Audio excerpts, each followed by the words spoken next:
Primeiramente, eu gostaria de agradecer à comissão do CB Neuro pela oportunidade de ministrar essa aula para vocês sobre neuro-oncologia. A neuro-oncologia é uma área que tem ganhado bastante espaço na neurologia geral, e hoje eu vou falar para vocês sobre um tema super frequente, tá? Que são as complicações neuro-oncológicas. Então, tanto o neurologista quanto o médico generalista, ele vai se deparar alguma vez na sua vida com um paciente oncológico que fez uma complicação. Isso é super comum. Então, para quem não me conhece, eu sou a Lígia, sou neurologista pelo Hospital do Servidor Público Estadual, sou neuro-oncologista pela Unifesp Hospital Sírio-Libanês. Atualmente, eu atuo como neuro-oncologista no HCOR Neurologia Integrada, sou assistente também lá do Ambulatório de Neuro-Oncologia da Unifesp e estou como a atual coordenadora do Departamento Científico de Neuro-Oncologia da ABN. Bom, antes de eu começar a falar para vocês sobre as principais complicações neuro-oncológicas, é importante a gente lembrar um pouco de epidemiologia. Então, a gente tem os tumores dividido em dois, né? A gente tem os tumores que são os tumores primários do sistema nervoso central, ou seja, aqueles tumores que são originados do próprio sistema nervoso central, e os tumores que a gente fala que são as metástases, né? Então, eles são tumores que vão se originar em outras partes do corpo, e conforme for ter uma progressão, eles vão invadir o sistema nervoso central. Eu trouxe aqui para vocês o último CBTRUS, de um gráfico que está no último CBTRUS de 2022, para mostrar a incidência desses tumores primários. Então, a gente tem, eu vou falar dos três principais, né? A maior incidência é dos meningiomas, tá certo? Então, os meningiomas são cerca de 40% dos tumores do sistema nervoso central. E são tumores mais benignos, né, de crescimento mais lento, mas lembrando que existem os tumores, os meningiomas, que são mais agressivos, malignos, que são 1 a 3%, é algo mais raro, mas só para a gente ver que o meningioma é o principal tumor, né, em incidência de sistema nervoso central. Seguido de tumores da pituitária, tá? O adenoma é o mais comum, tá? Que é também um tumor benigno, mas a gente também tem menor incidência de alguns tumores de pituitária malignos. E em terceiro lugar, a gente tem o glioblastoma. Para quem não sabe, o glioblastoma é o tumor primário, né? De maior agressividade que a gente vai encontrar, que ele é classificado como grau 4. Então, a gente tem os tumores primários aí, extracitários, a gente acaba não só os astrocitários, mas o meningioma também, né? A gente acaba dividindo eles, os tumores do sistema nervoso central, em grau 1, grau 2, grau 3 e grau 4. Então, o glioblastoma é um tumor extremamente agressivo, é um tumor grau 4, classificado pela OMS. Além disso, para falar um pouquinho das metástases, eu trouxe aqui essa tabelinha do INCA de 2023. Ela mostra alguns tipos de câncer, ela só exclui o melanoma, que também é um câncer que a gente acaba tendo uma incidência aí significativa também na população brasileira. Mas para falar em homens, a gente tem, em primeiro lugar, né, maior incidência, o câncer de próstata, seguido pelo câncer de colo e reto, e em terceiro lugar, pelo câncer de pulmão e brônquios. Já na mulher, a gente tem em primeiro lugar o câncer de mama, seguido pelo o câncer de colo e reto, em terceiro lugar, o colo de útero, e em quarto lugar, o câncer de pulmão e brônquios. Lembrando que os tumores que mais frequentemente vão metastatizar para o sistema nervoso central são o câncer de mama, o câncer de intestino, o câncer de pulmão e o melanoma, tá? Que não está descrito nessa tabela, mas também que é um tumor que frequentemente acaba se metastatizando para o sistema nervoso central. Bom, para começar a falar um pouquinho das complicações neurológicas, eu trago essa imagem clássica que é do cubo mágico, para falar para vocês que lidar com paciente neuro-oncológico é sempre um desafio, né? A gente, às vezes, no cubo mágico consegue montar uma parede, a outra não consegue. Então, é exatamente igual. Às vezes, no paciente neuro-oncológico, a gente acaba compensando uma coisa, mas ele descompensa outra, a gente acaba começando um tratamento e tem uma complicação desse tratamento. Então, assim, são pacientes extremamente complexos, e é sempre um desafio trabalhar com esses pacientes. Vou trazer para vocês três principais complicações, tá? O edema peritumoral, as crises epiléticas e o tromboembolismo. Vou começar falando para vocês sobre o edema peritumoral.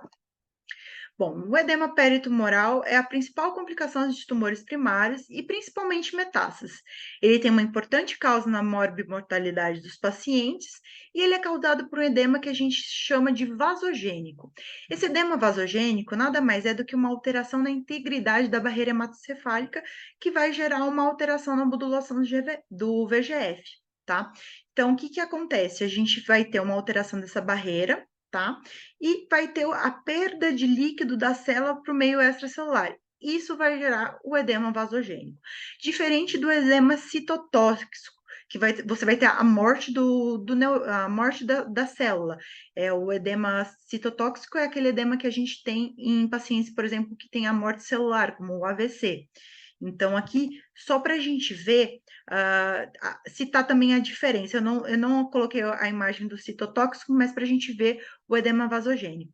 Então, o edema vasogênico vai ser um edema que geralmente ele é em dedo de luva, ele vai acabar poupando o córtex.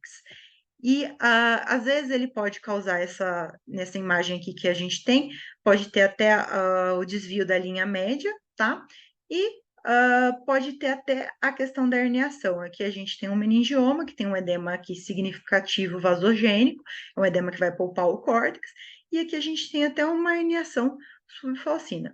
Mas só para falar um pouquinho dessa diferença do edema vasogênico para o citotóxico. Então, aqui a gente pode ver que esse edema lembra bastante um edema que está associado com as lesões neoplásicas intracranianas. Bom, o tratamento é feito basicamente com corticosteroides, tá? Por quê? Porque tem uma fácil absorção no trato gastrointestinal e uma alta biodisponibilidade, uma biodisponibilidade que vai girar em torno entre de 60% a 100%. O mecanismo de ação do corticoide vai ser uma redução da inflamação, uma restauração dessa barreira hematocefálica e uma modulação do VEGF, ou seja, vai reduzir a produção e a expressão do VEGF. Além disso, pode ter algumas outras alterações que também estão associadas com efeitos colaterais do uso do corticoide, como alterações no metabolismo lipídico, alterações na questão do metabolismo glicêmico, ou seja, a gente pode ter a hiperglicemia associada ao uso de corticoide. A gente tem também um aumento da captação de proteínas séricas pelas células tumorais, além de ter um efeito direto na modulação vasomotora pelo corticoide. Trago aqui uma informação bem importante sobre o corticoide. Hoje a gente sabe que o corticoide já tem uma ação direta na célula tumoral. Então, o que acontece? Isso é importante a gente saber, porque trabalhos têm mostrado uma associação de desfecho pior nos pacientes que têm usado corticoide junto com o tratamento. Por quê? O corticoide ele é capaz de aumentar uma fase que chama G1 da intérfase. Então, vamos lembrar aqui. A intérfase, para quem não sabe, é a maior fase que a gente vai ter antes da mitose ou da meiose. Aqui eu estou falando de mitose, que eu estou falando da questão celular mesmo, da parte oncológica. Então, a gente vai ter na intérfase subdividida no G1, no S e no G2. A intérfase nada mais é do que o momento que a célula vai estar se preparando para ocorrer a divisão celular. Então, o corticoide, ele é capaz de aumentar uma fase aqui, que é a G1 da intérfase. E isso é ruim, porque quando a gente fala em quimioterapia e radioterapia, elas vão atuar na mitose. Então, se o corticoide vai aumentar o G1, ele vai impedir que a célula entre em mitose para poder ter o ataque pelo tratamento que a gente vai propor. Então, é muito importante vocês entenderem essa ação direta, né, do corticoide na célula tumoral. Bom, falando que eu falei, né, da questão da piora do desfecho nos pacientes em uso de corticoide, é extremamente importante a gente ter sabedoria na hora de prescrever corticoide. Então, o uso vai ser restrito a pacientes sintomáticos. A gente não trata imagem. Então, às vezes assusta a gente ver um paciente que tem um edema importante, mas às vezes o paciente está bem, não tem clínica. Então, não tem por que entrar com corticoide para tratar a imagem do paciente, sendo que ele não tem clínica. Aí, a partir de uma avaliação minuciosa, se a gente averiguar realmente que o paciente tem alguma clínica, a gente pensa sim em introduzir o corticoide.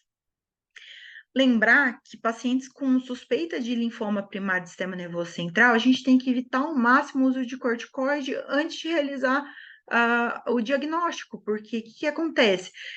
Muitos pacientes que começam a tomar corticoide, né, pode ter a diminuição desse edema e diminuição até mesmo do linfoma em si. Então, na hora que a gente for biopsiar, isso pode gerar uma falsa biópsia. Então, muitas vezes a gente acaba, às vezes, nem fechando o diagnóstico. Então, é importante sempre, né, ter o diagnóstico para evitar usar o corticoide nesses pacientes, né, de linfoma, com suspeita de linfoma primário do sistema nervoso central. Além disso, quando a gente entra com corticoide, a gente já tem que pensar, né, ou se programar para tirar esse corticoide, porque muitas vezes tem pessoas que entram com corticoide e acabam deixando ad eterno, e não é assim. O paciente tendo uma melhora dos sintomas, a gente pode sim já começar a reduzir gradualmente. Então, quando entrar, sempre já pensar em tirar, né, e sempre utilizar a menor dose possível. Bom, como eu já falei para vocês do aumento da fase G1 e desse pior prognóstico, eu trouxe aqui esse trabalho. Foi um corte realizado em 3 centros, que ele avaliou a sobrevida em pacientes que fizeram só radioterapia e os pacientes que fizeram radioterapia e tiveram corticoide associado. Nos 3 centros que foi feito esse estudo, a gente pode observar uma diferença significativa de sobrevida nos pacientes que fizeram radioterapia versus os que fizeram radioterapia associada ao corticoide. Então, a gente pôde concluir nesse trabalho de corte, né, nesse corte que foi feito, que a corte-terapia no início do tratamento foi um fator de pior prognóstico, de pior desfecho dos pacientes. Além disso, eu reforço isso com um estudo agora já de janeiro de 2020, mais recente, foi uma meta-análise, que também demonstrou que o uso de corticoide no começo do tratamento foi um fator de pior desfecho. Bom, mas vamos supor que o paciente tem sintomas, né, tá com edema significativo na imagem, a gente vai usar o corticoide.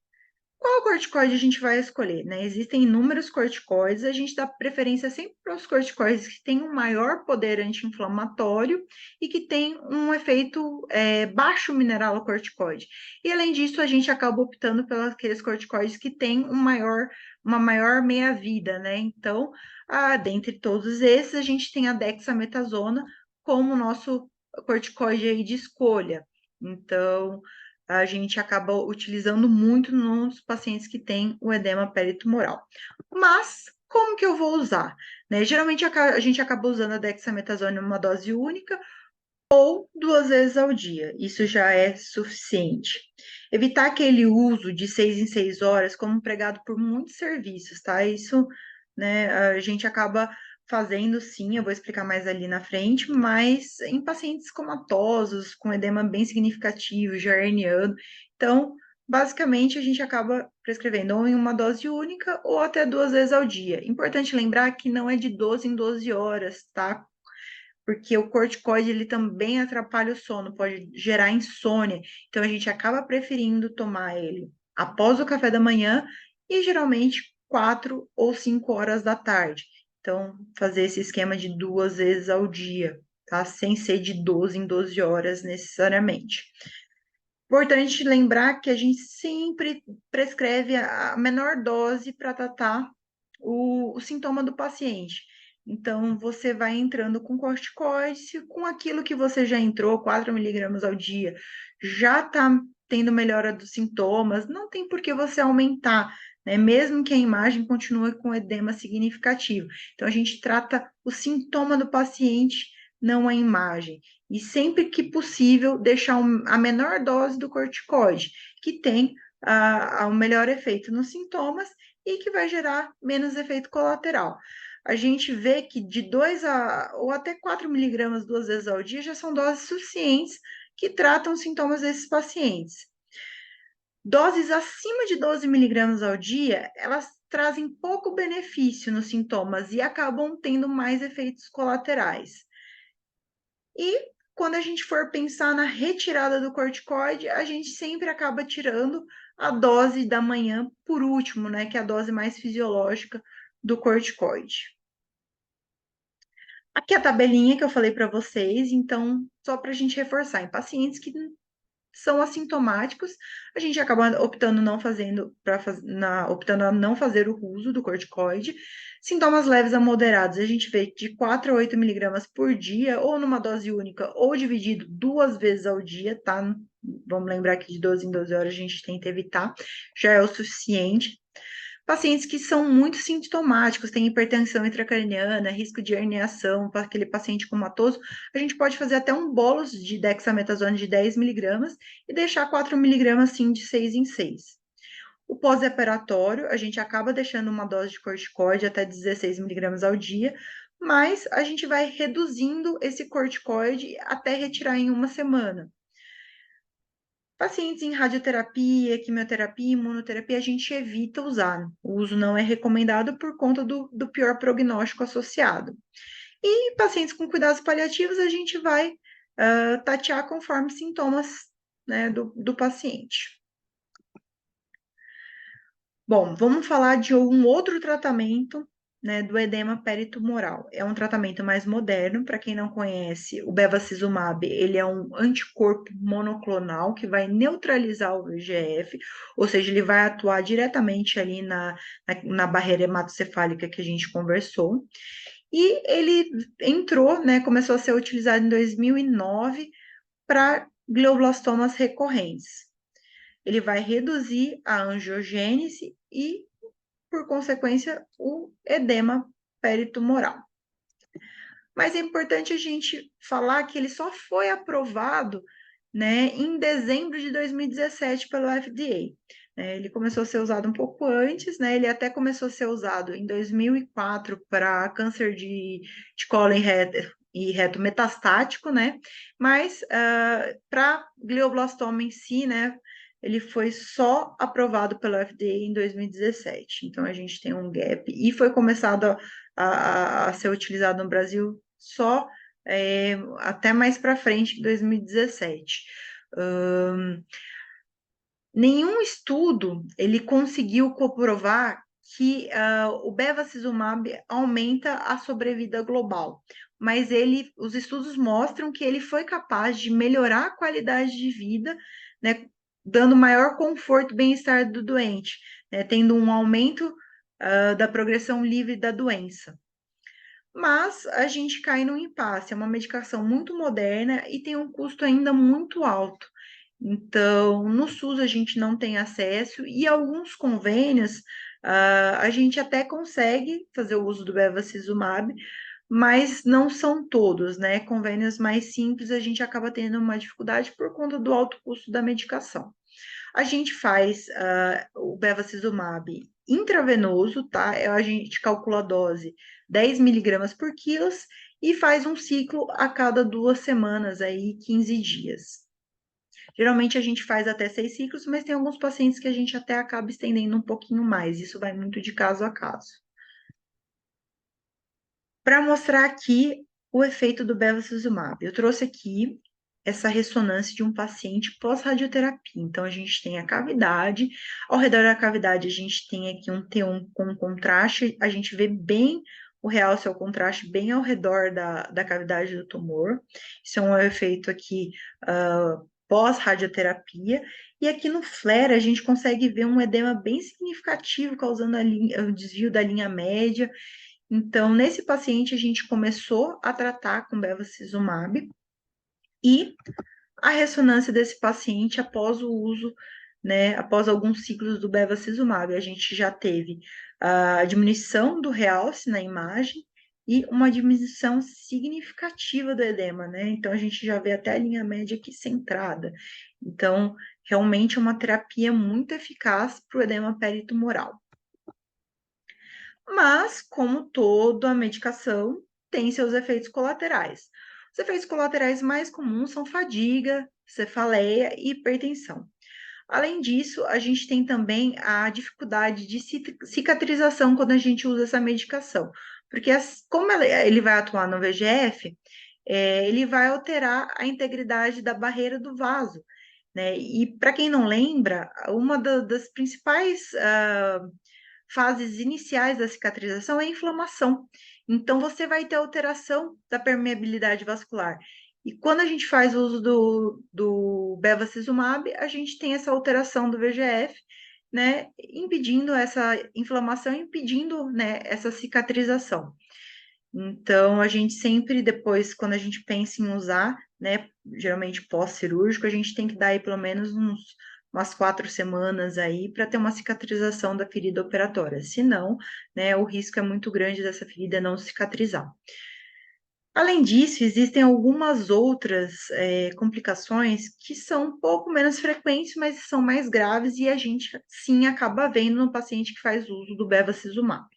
Então, a gente tem a hemorragia pulmonar e o tromboembolismo, tá? Eu vou reforçar bastante porque o tromboembolismo, tanto arterial quanto venoso, eles ocorrem nos pacientes que usam, né, o bevacizumab. Além disso, né, a bula descreve inúmeras outras: diarreia, náusea, hiperglicemia, proteinúria, neutropenia, fístula, sangramento tumoral, sonolência, convulsões, enfim, confusão mental, tem inúmeras outras, mas vou ressaltar essas que eu acho que são as mais frequentes, né, e as mais importantes, né, apesar de às vezes terem uma incidência um pouquinho menor, elas são graves, né, um tromboembolismo aí arterial e venoso, né, pode até gerar a morte do paciente.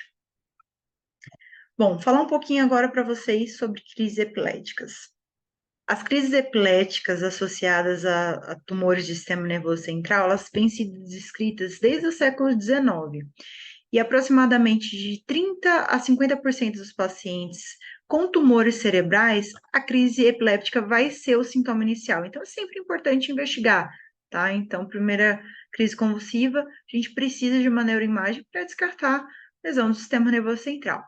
Isso tem um impacto significativo na qualidade de vida do paciente, e a gente tem que saber que os principais tumores que geram crise epilética são tumores geralmente de crescimento mais lento, tumores que a gente acaba até falando que são mais benignos, eu não gosto muito dessa palavra, mas que são mais indolentes, né? Então, tumores de menor grau, a gente acaba tendo uma associação aí com crise epiléptica de 80% a 90%, a depender, às vezes, do tipo histológico.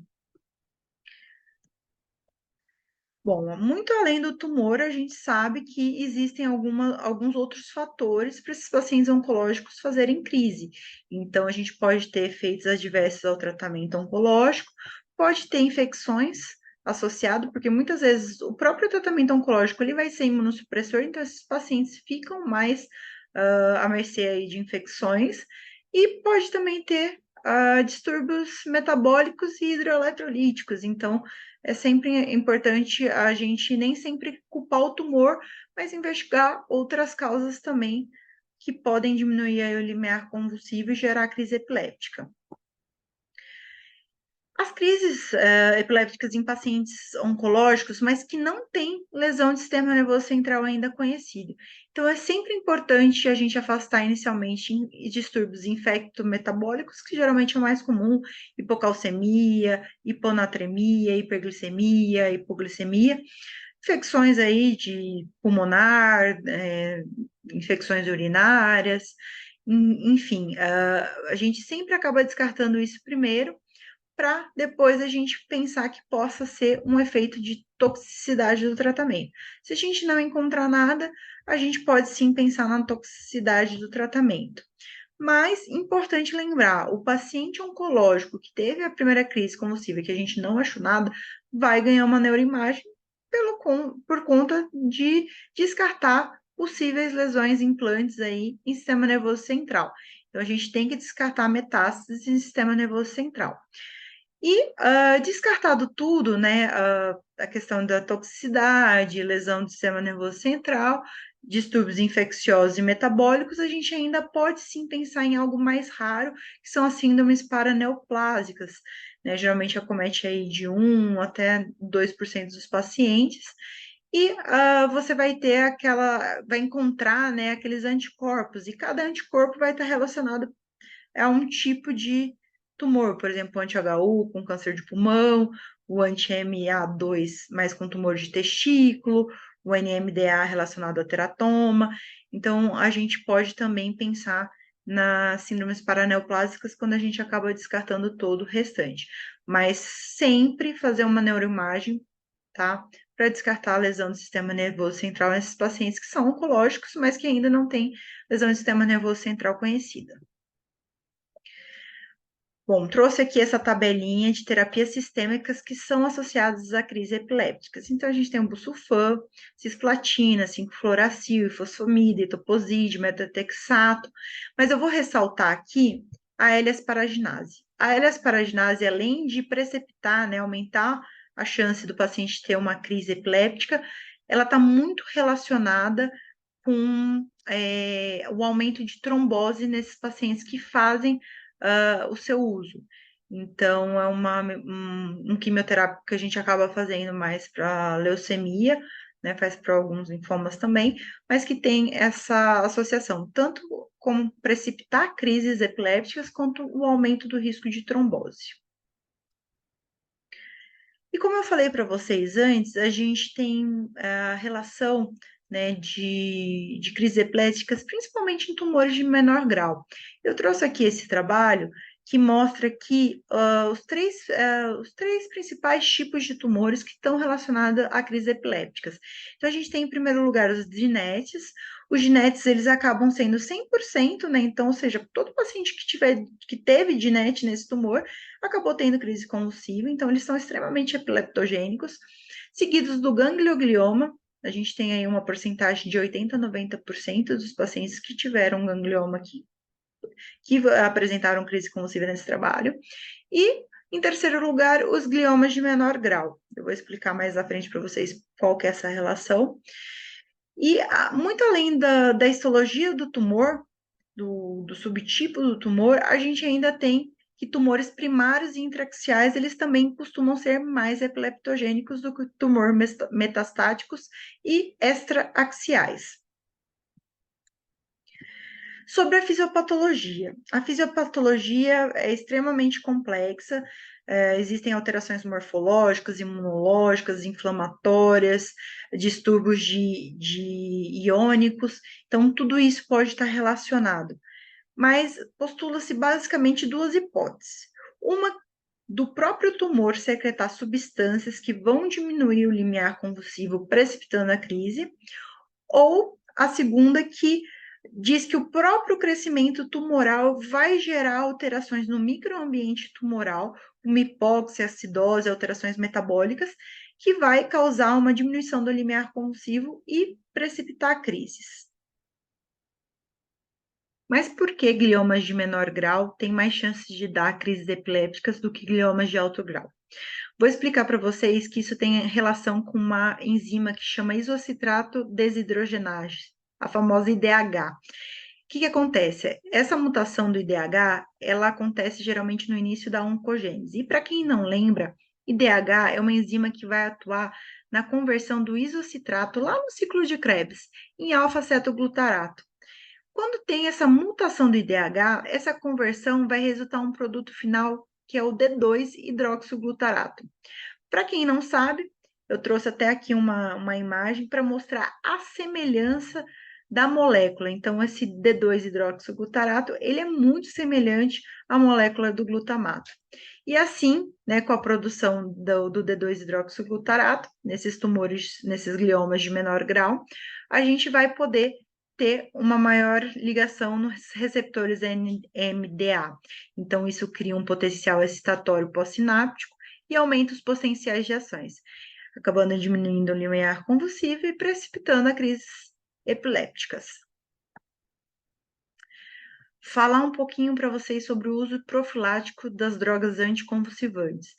Eu trouxe aqui para vocês não só mas alguns estudos que mostram que não existe benefício, tá, no uso profilático dos anticonvulsivantes. Então, se o paciente nunca teve crise, a gente acaba não utilizando o anticonvulsivante, exceto no período perioperatório, que a gente acaba usando até a primeira semana. Geralmente a gente acaba até utilizando a fenitoína, que é fácil de introduzir, atinge um nível sérico e fácil também de tirar, né, de desmamar. Mas, assim, o uso profilático em pacientes que nunca tiveram crises, isso não é rotineiro, porque muitas vezes a gente vê uma lesão central e também acaba entrando naquele protocolo, né? Aquela coisa, dexametasona de 6 em 6 e fenitoína 100 de 8 em 8. Então, tipo assim, vários trabalhos mostraram que isso não existe benefício na profilaxia, exceto os pacientes que venham a desenvolver crises convulsivas, né, secundárias aí a lesão do sistema nervoso central, aí sim a gente faz o tratamento adequado desses pacientes.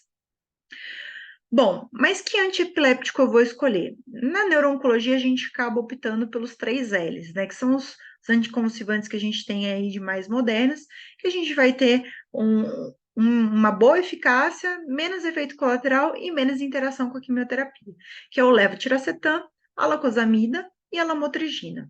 Eu deixei o valproato e o divalproato aqui em vermelho, porque eles são... É um anticonvulsivante muito bom, né? A gente consegue ter um nível sérico aí até num curto espaço de tempo, mas que é um anticonvulsivante que pode ser mielotóxico e muitas vezes as quimioterapias já são mielotóxicas, então às vezes eles acabam potencializando um efeito da quimioterapia. Então a gente acaba evitando por conta dessa interação com os quimioterápicos. O clobazam é associado nas crises refratárias, é uma boa ponte que a gente acaba utilizando, e o perampanel também tem sido descrito com boa eficácia, só que no Brasil a gente acaba não utilizando muito. Isso é bem bacana para quem viu, eu acabei falando disso no Congresso Paulista de Neurologia que teve esse ano. Então, tem alguns estudos, né, que têm mostrado que o tratamento com alguns anticonvulsivantes pode tratar não só a crise nesses pacientes oncológicos, neuro-oncológicos, mas também pode ter um efeito aí na progressão tumoral. Eles podem acabar sendo, às vezes, até um tratamento. Mas eu vou ressaltar para vocês, isso está sendo estudado, os estudos que tem são estudos observacionais, não temos estudos clínicos randomizados em cima disso, mas que é algo que tem mostrado que pode ser algo que no futuro vai mudar, porque hoje eu estou falando para vocês que a gente acaba não fazendo profilaxia nesses pacientes que têm lesão do sistema nervoso central e que não tiveram crise. Mas mais na frente, por que não às vezes fazer a profilaxia desses pacientes, sendo que isso pode também ajudar no tratamento da progressão tumoral? Então é algo que eu deixo aqui que acho que talvez nos próximos anos a gente tenha novidades, mas que ainda, né, a gente não tem uma relação bem estabelecida. Principalmente o levetiracetam e ácido valproico têm sido mais estudados, são os mais estudados. Mas é algo que a gente não pode ainda dizer que é eficaz por conta de falta de estudos ainda em cima desse tópico dos anticonvulsivantes atuando não só na epileptogênese, mas na oncogênese também. Por fim, mas não menos importante, vou falar um pouquinho para vocês sobre o tromboembolismo venoso. O tromboembolismo venoso é uma complicação comum do câncer, tendo como principal tumor relacionado o câncer de pâncreas, seguido pelos gliomas. O tromboembolismo venoso é de 4 a 7 vezes mais frequente em pacientes com câncer do que na população normal e ocorre em 24 a 30% dos pacientes com glioma de alto grau. Importante a gente lembrar que de 20 a 30% dos primeiros eventos tromboembólicos estão associados à malignidade. Então, assim como a primeira crise convulsiva, o primeiro evento tromboembólico é sempre necessário, é sempre preciso investigar para descartar neoplasias associadas, malignidades associadas. O mais comum é a trombose venosa profunda, mas a gente pode também ter o tromboembolismo pulmonar. Menos comum é a trombose venosa central, mas ela também pode, a trombose venosa cerebral, mas ela também pode acontecer. Lembrar que o risco do tromboembolismo venoso, ele vai além do período perioperatório. Então, às vezes, a gente acredita que por o paciente estar mais acamado, mais restrito, né, assim como em internações, ele vai ter um risco aumentado. Mas pacientes neuro-oncológicos, esse risco vai persistir além do perioperatório. Sobre a fisiopatologia. Bom, a fisiopatologia é extremamente complexa, eu não vou me ater aqui, mas é importante a gente saber que tem um desequilíbrio entre fatores procoagulantes e anticoagulantes. E muito além disso, a gente tem alguns fatores externos que podem ajudar, né? Assim como eu já citei antes, por exemplo, quimioterapias, que é a L-asparaginase, que pode precipitar a tromboembolismo, cirurgias ou a colocação de catéteres centrais também pode predispor a tromboembolismo, porque essas são situações que vão contribuir para um estado protrombótico. Além disso, estudos mostram que a célula tumoral ela vai ter tanto um efeito na ativação direta da cascata de coagulação, como indireta. Então, eu trouxe essa imagem que eu acho que mostra bem bonitinho. Então, a gente tem uma célula tumoral que ela vai estar lesando diretamente o endotélio capilar e, assim, por consequência, ativando a cascata de coagulação. Além disso, essa célula tumoral ela vai secretar fatores, citocinas, que vão também ajudar a criar um estado protrombótico, ou seja, vai ter ativação de plaquetas, ativação de leucócitos, né, predispondo aí ao tromboembolismo. Vamos lembrar um pouquinho sobre os fatores de risco. Então, a gente acaba dividindo em três aqui os fatores de risco. Os fatores de risco relacionados ao paciente, os fatores de risco relacionados ao tumor e os fatores de risco relacionados ao tratamento. Então, relacionados aos pacientes, a gente tem uma idade aí mais avançada, geralmente acima de 75 anos, tipos sanguíneos específicos, como o tipo sanguíneo A ou tipo sanguíneo AB, também têm sido descritos essa associação maior com tromboembolismo.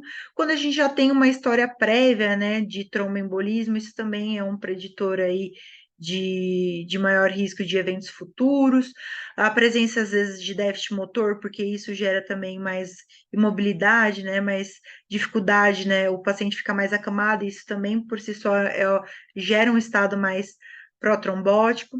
Quando o paciente tem múltiplas comorbidades e a presença da obesidade também é um fator de risco do paciente. Dos fatores de risco relacionados ao tumor, a gente tem o grau, tá? Então, tumores de maior grau têm maior risco de ter relação, tem maior relação, né, com tromboembolismo venoso. A trombose intraluminar do tumor também tem essa associação. O tamanho do tumor, quanto maior o tumor, maior a chance do tromboembolismo. E a questão da ressecção também pode ter relação, que é basicamente a mesma questão do tamanho tumoral. Então, se a gente faz uma biópsia, a gente vai ter um maior risco de trombose. Mas se a gente faz uma ressecção parcial, né, a gente já tem menos risco do que o paciente que fez a biópsia, mas ainda tem um risco aí significativo porque tem lesão residual. E os pacientes que fizeram uma ressecção completa, eles tendem a ter menor risco de ter o tromboembolismo. Em relação ao tratamento, existem algumas quimioterapias que nem eu já citei, não só a L-asparaginase, mas como o imunomodulador, que é o tratamento anti-VEGF, que é o bevacizumab, tem maior risco de tromboembolismo, terapias hormonais e os dispositivos para acesso venoso. E o período pós-operatório, que a gente também já citou. Mas quando a gente se depara com uma lesão de sistema nervoso central em um paciente que fez uma trombose, a gente sempre fica anticoagular ou não anticoagular? Porque anticoagular vai aumentar o risco de sangramento. Então, tem gente que ainda que tem receio de anticoagular pacientes que tiveram trombose ou até mesmo no período perioperatório, pela chance de sangramento da lesão. É importante lembrar que os estudos mostram que existe um benefício no tratamento trombótico em relação ao risco de sangramento. Então, se o paciente vai operar, a gente tem um benefício em fazer a profilaxia nesse paciente do que um maior risco de sangramento. Os estudos mostram. E, além disso, os estudos acabam mostrando que até mesmo em pacientes que tiveram eventos trombóticos, eles têm benefício, sim, né, em fazer a anticoagulação plena, sem ter um maior risco de sangramento. Eu trouxe aqui para vocês uma meta-análise, né, que mostra exatamente isso. Em pacientes submetidos à neurocirurgia eletiva, eles tiveram a profilaxia com heparina, efetiva na prevenção de tromboembolismo, sem complicações hemorrágicas. Eu trouxe duas meta-análises aqui para vocês verem. E, além disso, o que eu já falei anteriormente também, da anticoagulação com devida monitorização, ela é segura, né, e eficaz em pacientes que têm metástase de sistema nervoso central, como melanoma. Reforço que o melanoma, além de ser uma lesão secundária, né, que vai ter intracraniana, a metástase, é uma metástase que costuma sangrar mais. Então, veja, em pacientes que têm um subtipo de tumor metastático que tem risco de sangrar, mesmo assim, ainda houve benefício em anticoagular esses pacientes.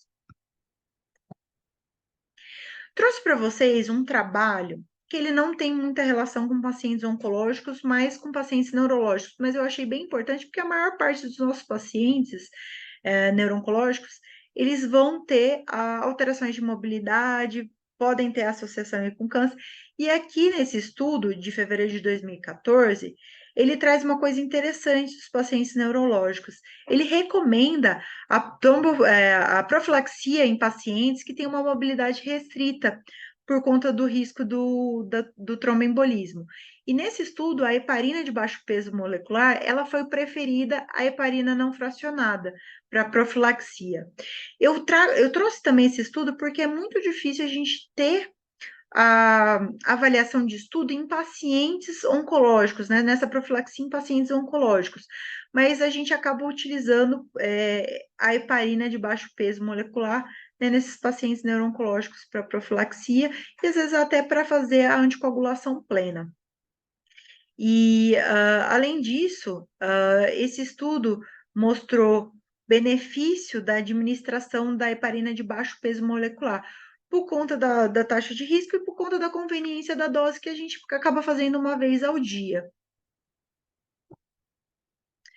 Mas falando de paciente neuro-oncológico, esse estudo foi um estudo que marcou bem, tá? A anticoagulação em pacientes oncológicos, que foi o uso da pixabana, tá? No tratamento da trombose desses pacientes.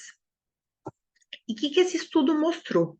Esse estudo de março de 2020, que é um estudo do Caravaggio, ele na verdade comparou a pixabana por via oral 10 miligramas de 12 em 12 nos primeiros 7 dias, seguido por 5 miligramas de 12 em 12 horas, versus a deltaheparina subcutânea, que foi utilizada numa dose de 200 unidades por quilo, uma vez ao dia, durante o primeiro mês, seguido por 150 unidades quilo, uma vez ao dia. O período avaliado foi um total de 6 meses e foi um N significativo, de 1.170 pacientes. E o que esse estudo mostrou para a gente? Que a pixabana via oral ela não foi inferior à deltaheparina subcutânea no tratamento do tromboembolismo associado ao câncer. E, muito além disso, não mostrou um aumento de sangramentos graves. Então, a gente tem aqui que a comparação, né, da deltaheparina com a pixabana, que não teve uma diferença significativa no tratamento, né? E a comparação com questão de maior risco de sangramento. Então, não aumentou o risco de sangramento o uso da pixabana. Então, a gente fica mais seguro aí para utilizar, além da heparina, a gente pode usar a pixabana via oral, após esse estudo aqui do Caravaggio.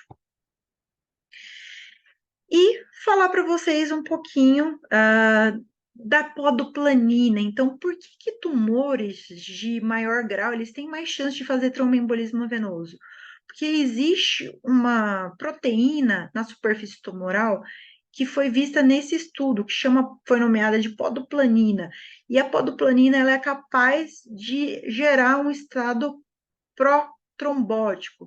Então, geralmente ela está presente em maior grau nos pacientes que são lesões de maior grau, né, gliomas de maior grau, mas ela também é presente em pacientes com gliomas de menor grau. Aqui eu trago novamente uma escala de risco. Esse estudo foi um estudo de abril de 2019, que teve aí como resultado, né, que a profilaxia foi recomendada no período pós-operatório e com duração variável desses pacientes que tiveram tumor cerebral aí operado, Pacientes com gliomas IDH mutados, né? IDH a gente já conversou o que é. Eles apresentavam um risco menor de ter o tromboembolismo por conta da presença da menor diminuída da podoplanina na superfície tumoral. E ele relacionou a expressão da podoplanina intratumoral com risco de tromboembolismo e ativação plaquetária. Isso é importante a gente saber, né, e estudar melhor, por conta de alvos terapêuticos aí que podem ser identificados no futuro para o tromboembolismo, às vezes até profilaxia, né, porque a gente sabe que os gliomas estão aí em segundo lugar, perdendo só para tumor de pâncreas, né, em incidência de tromboembolismo venoso. Bom, a gente tem poucos estudos aí sobre o uso de DOACs nos casos de trombose em paciente oncológico. O estudo que a gente, né, eu acabo utilizando é aquele que eu já mostrei, que é do Caravaggio, tá, da Pixabana, mas o que a gente mais tem estudado e que já a gente acaba utilizando são o uso das heparinas, tanto a de baixo peso molecular como a heparina não fracionada. Então, a gente acaba tendo, às vezes, muitos estudos, né, com os DOACs, mas que nesses estudos vão ter uma população pequena com câncer. Então, falta ainda estudos, né, do uso de DOACs nessa população específica oncológica. Além disso, eu trouxe aqui um estudo para vocês de janeiro de 2019, que foi um estudo que ele relaciona o uso dos DOACs, né, desses anticoagulantes orais mais modernos aí, com o efeito na oncogênese, ou seja, como um tratamento também, além da trombose, um tratamento aí antineoplásico.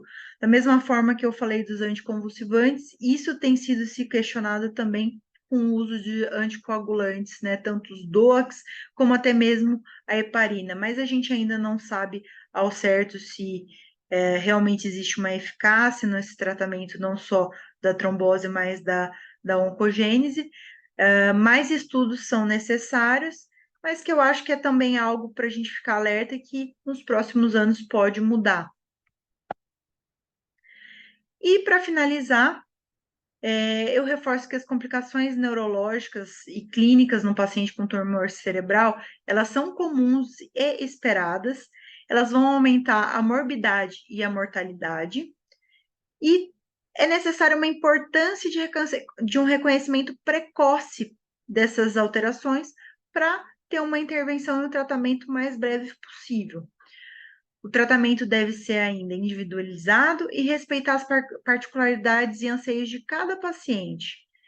E a gente precisa, sim, de mais estudos nessa área, em pacientes oncológicos, para ter um melhor manejo desses pacientes e melhor resultados e até mesmo prognósticos.